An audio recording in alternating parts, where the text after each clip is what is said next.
Former President Donald Trump made multiple stops yesterday, including a visit to Arlington National Cemetery, where he marked 3 years since a bombing killed more than a dozen U.S. service members at Kabul airport in Afghanistan. And at an event in Detroit yesterday, Trump pointed the finger across the aisle. Caused by Kamala Harris, Joe Biden, the humiliation in Afghanistan set off the collapse of American credibility and respect all around the world. CBS News campaign reporter Jake Rosen is joining me now with the latest from the Trump campaign. So, Jake, this is, I guess, somewhat interesting. RFK Jr. apparently told Tucker Carlson that he was asked to join Trump's potential transition team if Trump is reelected. I don't know what sort of a difference that would make, because I think most of the polls have indicated that RFK Jr.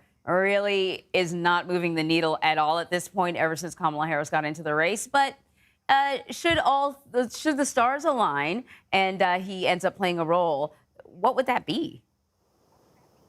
Well, we'll have to see. RFK Jr. is not part of the official transition team. It's both of Donald Trump's sons, plus a former cabinet member, Linda McMahon, and another wealthy donor who's been a big factor in Donald Trump's campaign so far, are the four people who are officially part of that transition team. But as we know, potentially coming along with that endorsement from RFK was a promise maybe of sorts to lean into RFK's sensibilities or concerns, whether they're valid or not, about the CDC or other parts of the government that RFK has really based a lot of his campaign around. But we'll see really whether Donald Trump wants to lean into that going to the election as well. It would be a little controversial for Donald Trump to start promising things on vaccines or blowing up things around the CDC and virus control, especially as we're kind of dealing with this monkeypox threat around the world.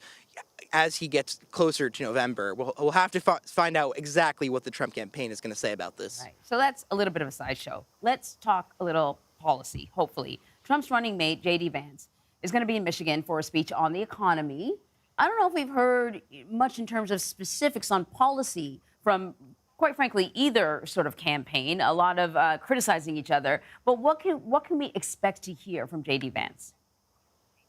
Well, certainly the campaign and Vance's team have teased more attacks, like you just said, not exactly heavy on policy, besides bringing back American jobs. And when you think about a place like Michigan, a lot of auto industry jobs here, a lot of auto factory jobs, most of those jobs have kind of fluctuated over the last 8-10 years. And J.D. Vance, I'm sure you can expect today, will be hammering the Biden-Harris administration on some of those factories and companies that have closed factories that were maybe supposed to build electric vehicle plants or shifted their plans or the last couple of years to put some jobs in this very critical swing state in question. And we'll see whether he has anything new on policy-specific ideas. But as we know, Anne-Marie, a lot of those have to come from Donald Trump himself. And so before I let you go, I got to ask you about something that could be sort of big news. Maybe it won't have an impact on the election, but after the election, Special Counsel Jack Smith asked an appeals court to resurrect the classified documents case against Trump.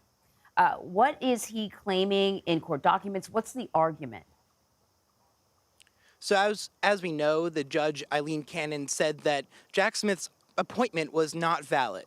And that's the ruling that she made right before the Republican National Convention that gave Trump even a further boost after the Butler assassination attempt and the Supreme Court immunity decision. Now, Smith's filing lays out in about 80 or so pages that he believes he was legally appointed and that Judge Cannon took a very broad view of the law, an incorrect view of the law, in removing him from the case. We'll have to see how this plays out. Like you said, it'll certainly be almost after the election or potentially far after the election, as this case has really hit a standstill and there haven't been a lot of filings up until today just about how they're going to litigate the remainder and the fallout of this important case that really was the most serious against Donald Trump when you look back a year and a half ago when the charges were initially filed. It really was. Jake, thank you very much.